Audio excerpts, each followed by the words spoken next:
Right now, as you're watching this video, a Lay's factory somewhere in the world just produced 200 bags of potato chips. By the time this sentence ends, that number will double. Every single second, 12 bags of Lay's chips are being filled, sealed, and prepared for shipment. That's over 1 million bags per day from a single facility. But here's what will blow your mind. Out of every 100 potatoes that arrive at a Lay's factory, only 96 make it into your bag.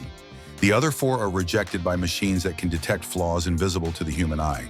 And that's just the beginning of this incredibly precise process. Stay with me, because by the end of this video, you'll discover the real reason your chip bag is always half empty. And trust me, it's not what you think. Plus, I'll reveal the secret ingredient that Lay's adds to every single bag that has nothing to do with flavor. Welcome to Factory Insights, where we go behind the scenes of the world's most fascinating manufacturing operations. I'm your host, and today we're taking you inside the Lay's empire, a company that transforms 11 billion pounds of raw potatoes into the world's most popular potato chip. This isn't just a simple cooking operation. We're talking about a billion-dollar production system that combines agriculture, chemistry, mechanical engineering, and artificial intelligence to create the perfect crunch every single time. From the farms where special potatoes are grown to the final packaging line, every step is monitored by sensors, cameras, and quality control systems that would make NASA jealous. So let's start this journey at the very beginning. And spoiler alert, it starts long before potatoes even arrive at the factory. Here's something that might surprise you. The potatoes that become Lay's chips are not the same potatoes you buy at the supermarket.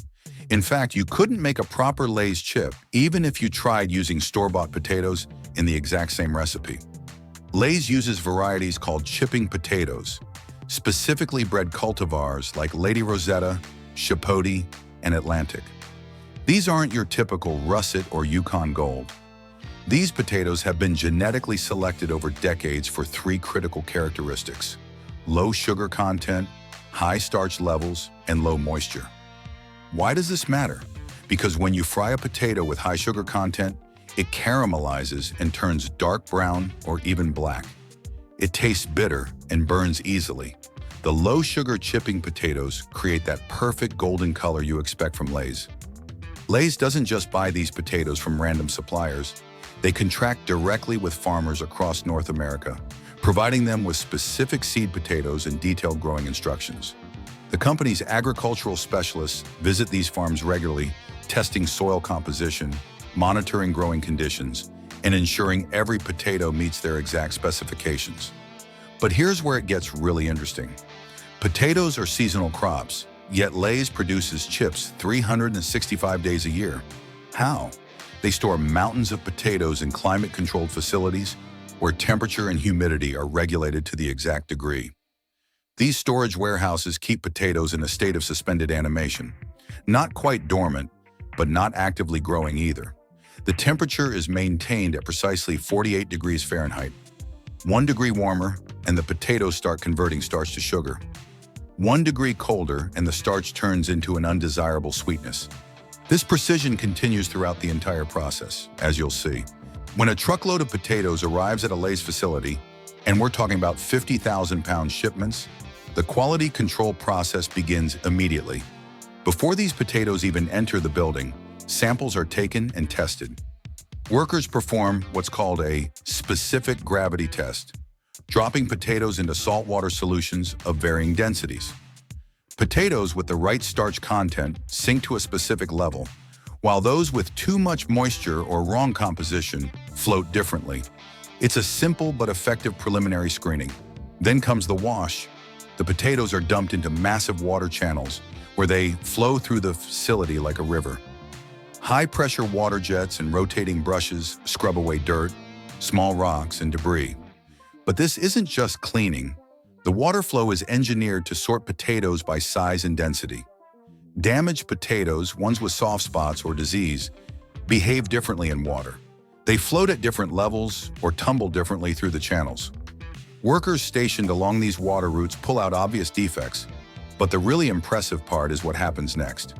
The potatoes pass under an optical inspection system.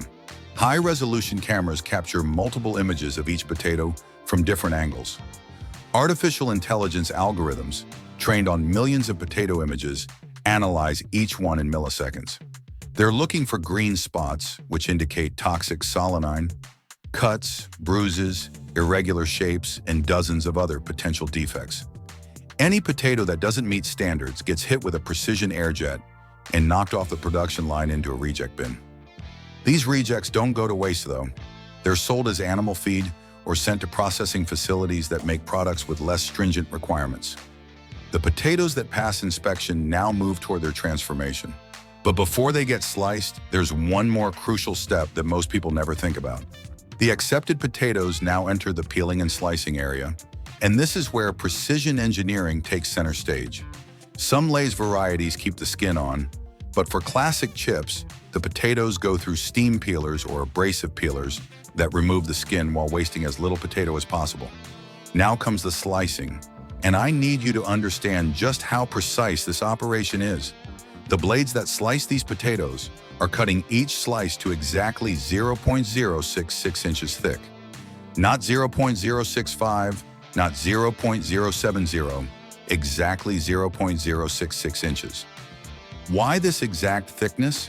Because Lay's has determined through extensive research that this is the optimal thickness for achieving the perfect balance of crunch, texture, and flavor absorption during frying. A slice that's even 0.005 inches thicker takes longer to cook, absorbs more oil, and creates an inconsistent texture. These industrial slicers look like massive rotating drums with razor-sharp blades. Each machine can process 100 potatoes per minute, creating thousands of uniform slices every hour. The blades are made from specially hardened steel and are sharpened or replaced on a strict schedule to maintain that 0.066-inch precision. As the slices come off the blade, they immediately drop into cold water baths. This rinse serves multiple purposes. It removes excess surface starch that would cause chips to stick together. It prevents oxidation that would turn the potatoes brown, and it helps maintain temperature before frying. The slices spend just enough time in this water to achieve the desired effect, typically 10 to 15 minutes. Engineers have calculated the exact duration needed. Too short and too much starch remains. Too long and the potatoes become waterlogged and won't crisp properly. The potato slices now enter what I consider the most impressive part of the entire facility, the continuous fryer system. These aren't the kind of fryers you've ever seen. Imagine a stainless steel channel 60 feet long, filled with hot oil, with a conveyor belt slowly pulling potato slices from one end to the other.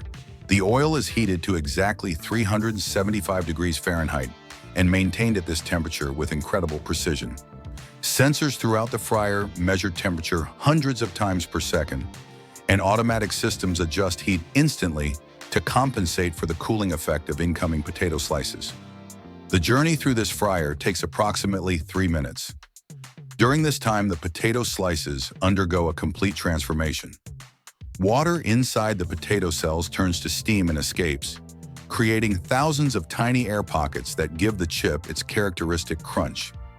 The surface sugars caramelize slightly, creating that golden color, and the potato absorbs just enough oil to carry flavor and create that satisfying mouthfeel. But here's what most people don't realize. The oil isn't static. It's continuously circulating through filtration systems that remove tiny particles of potato, burnt bits, and other debris. Fresh oil is constantly added to replace what's absorbed by the chips and what breaks down from heat. Some facilities completely turn over their oil supply every few days. The oil quality is monitored obsessively. Sensors measure its chemical breakdown in real time. If the oil starts degrading too quickly, production stops and the oil is replaced. This is why Lay's chips taste consistent whether you buy them in California or New York, whether it's January or July. As chips exit the fryer, they pass through a de-oiling station where powerful air jets blow away excess oil. This recovered oil goes back into the system. This is also why Lay's chips don't leave your fingers overly greasy. Most excess oil is removed immediately. Fresh from the fryer, still hot, the chips now move to seasoning. And if you think this just means dumping salt on chips, you're in for a surprise. For classic Lay's, salt is applied through seasoning drums. large rotating cylinders that tumble the chips while dispensing precisely measured amounts of salt. The amount isn't random. Lay's has calculated the exact grams of salt per kilogram of chips that creates optimal flavor without being overwhelming. The chips are still slightly oily, which helps the salt crystals adhere perfectly. The rotation ensures even distribution without breaking the delicate chips. For flavored varieties, barbecue, sour cream and onion, salt and vinegar, this is where those proprietary seasoning blends are applied using the same precise measurement systems. But the real magic happens in quality control. Every few minutes, chips are pulled from the production line for testing. Human tasters evaluate flavor, texture, and appearance, but they're backed up by technology. Machines measure color using spectrophotometers that detect variations invisible to the human eye, moisture content to ensure the right crunch, oil content to verify proper frying, salt distribution across chip surfaces, physical dimensions and integrity. Chips that are too dark, too light, broken, or have uneven seasoning are automatically rejected. High-speed cameras photograph every chip, and AI systems identify defects in milliseconds, triggering air jets that blow rejects off the line. The rejection rate might seem high, but it's what ensures that every bag of Lay's you open meets the exact same quality standard. So there's your answer. From specially bred potatoes grown under contract, through precise slicing at 0.066 inches, frying at exactly 375 degrees, seasoning with gram-level accuracy, to nitrogen-filled bags designed to protect your chips. Every step is engineered for consistency, quality, and freshness. What surprised you most about how Lay's chips are made? Drop a comment below and let me know. And if you enjoyed this deep dive into factory operations, hit that subscribe button because next week we're going inside a Coca-Cola bottling plant where they fill 10,000 bottles per minute using technology that seems almost impossible. Thanks for watching, and I'll see you in the next one.